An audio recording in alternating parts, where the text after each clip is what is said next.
Welcome to Amateur Decorating Like a Pro. I am Catherine. Yes, I'm the voice behind my videos. You don't normally see me, you see my hands. And it's okay because I'm pretty scrubby sometimes, and with paint and dust and sawdust, well, that's the look that most of us have. And we clean it up for you guys here on YouTube. Okay, I was being sarcastic. And yes, I did recycle another introduction. Listen, October is Breast Cancer Awareness Month, so the chair has gone from blue to pink. This is a reminder to you to get your mammogram done.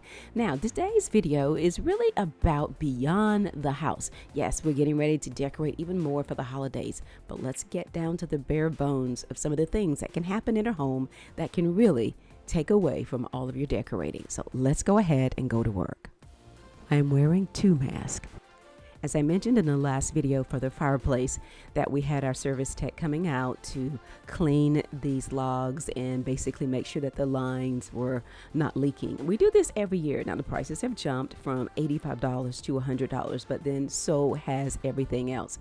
So you'll probably hear us talking in and out of our conversation, but all of that white around the fireplace, that's carbon, and these logs have a lot of it. So we are looking at replacing them. Do not try this at home on your own unless you are a professional.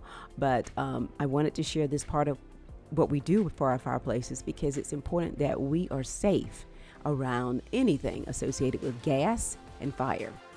And normally I don't pay this much attention to the details, but this year I wanted to share this with you guys. We don't recommend that you try this. This is a professional. Do not try this at home. Yeah, you can. It's so easy to leave a leak. You know, to leave it leaking. You tighten it back up. I do not play with gas. I don't play with any of that. My husband, if he doesn't like it, I do not. So I'm gonna need this brush and this brush. And then what door? I'll let you guide me out. Okay. And then he takes it out and he blows it out. And see, this one's burning kind of heavy. See how you're getting that white powdery. So yours is a little different right off the bat because it's getting that white powdery carbon all over the burner. Right. Which tells me it's burning.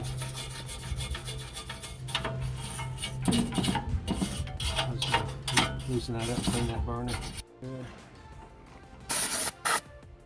Don't try this at home. I would never do this. Well, by now, I hope you've come to the conclusion that this is about getting peace of mind for us and not just trying to say, okay, I'm cleaning the fireplace. Really, it's about peace of mind, knowing that we've had these things in use for about 9 years and it's time to do an update. He's not trying to sell me something. He's just being honest with me. So in the end, my husband and I did make a decision because we knew that we could trust Ron, and Ron is just always taking such good care of us. But when it's time to move on and get another one, it's just time.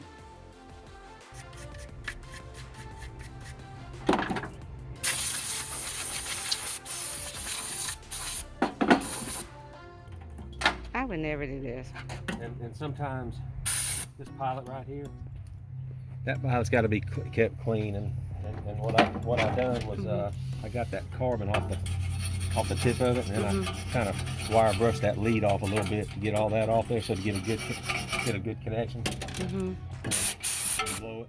Sometimes if it doesn't do well, you have to take it loose from the back and blow it from the back out. But this time it looks pretty clean on the front. We'll check it out. I can do that inside if I need to do it. Okay. So, all right, the logs, even though they don't really look it, they are clean. They just, like I said, that stuff just bakes on there. This log set's burning a little heavy, so, you know, I mean, you've got that along with the fact that it's manual. So, if there was ever a need to replace them, that would be a good reason, because it's not supposed to put all that white powder. It's just going to keep getting worse. Okay, husband coming from upstairs. I'm going to get him. So what is our takeaway here? Take care of the fireplace so it can take care of you and keep you warm.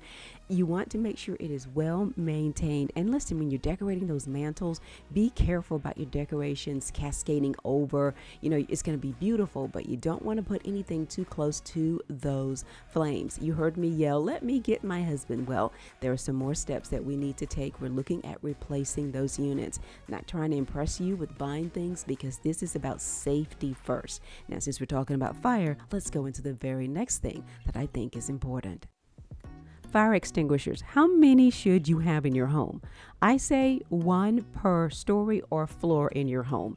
For instance, first floor is where the kitchen is located. You need to have a fire extinguisher in or near the kitchen, and especially accessible to those barbecue areas and or garage. Second floor, put it in an area where everyone can get access to it. That's like a hallway. In ours, it is the linen closet. It's right at the top of the stairs. I should have had this one sooner. If you do not have hardwired smoke detectors, yes, it's time to change the batteries. You remember, spring forward, fall back. That's when you change those batteries. You have hot water heaters in apartments as well as houses. This happens. Take them serious. There's nothing worse than a hot water heater meltdown. Ours is stored underneath the stairs, and that's also where I store some dishes. But I noticed this. Whoa, this is a priority. Do you see that? Brass MIP on a galvanized nipple was creating galvanic action, and it corroded out. Tried to reuse the existing copper. It did not work. It wouldn't seal up, so we ended up putting a new ball valve in, a new 90, hooked everything back up. We're watertight right now. Everything's good to go. We have gutters, and there is nothing wrong with calling the installer, saying, "Hey, come by for an inspection." These guys won't charge you. They just want to make sure that their product is holding up. So take that into consideration.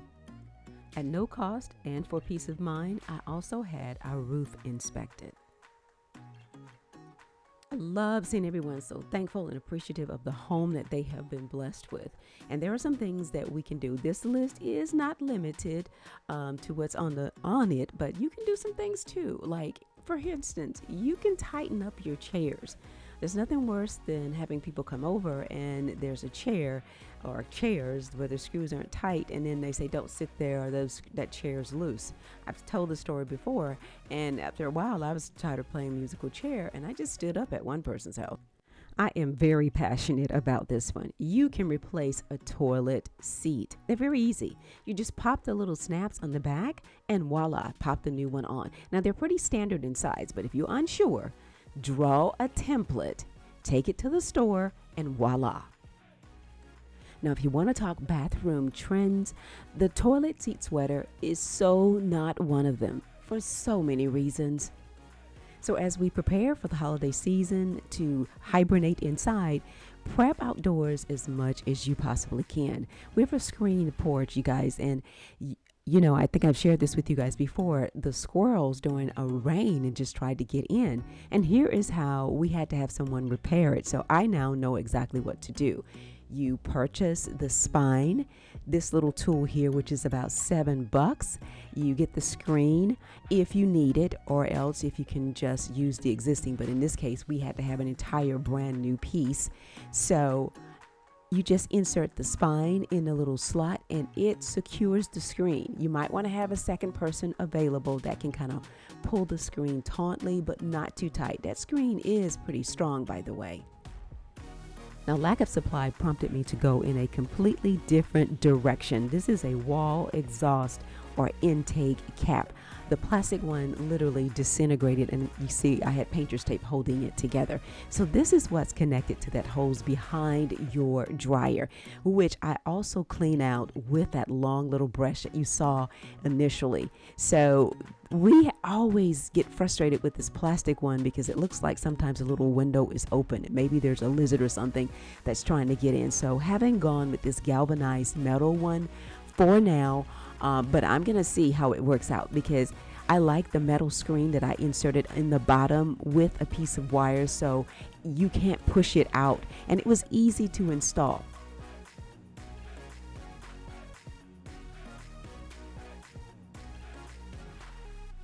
I also discovered a major leak in one of the hoses from the wall to the washer. So my husband went over to Lowe's right away and we replaced all of those hoses back there, and everything is fine now. So no more leakage. Now, I think we've been here 9 years, but the house has been here 10 years and stuff is going to happen.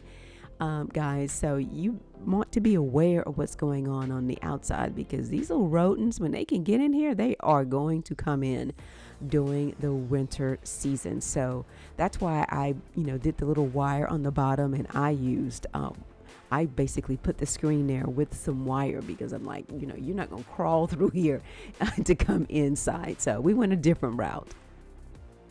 I say this to you guys all the time. I did not pick up a drill until 2014. Had not a clue how to use a tool other than a screwdriver, a hammer, and a nail, stuff like that. And now, hey, I am reading instructions, Googling, YouTubing, whatever it takes, because I enjoy getting the stuff done when I see that there is a need. Delays will cost you even more. So you can do this. I mean, just this install right here, saved me money.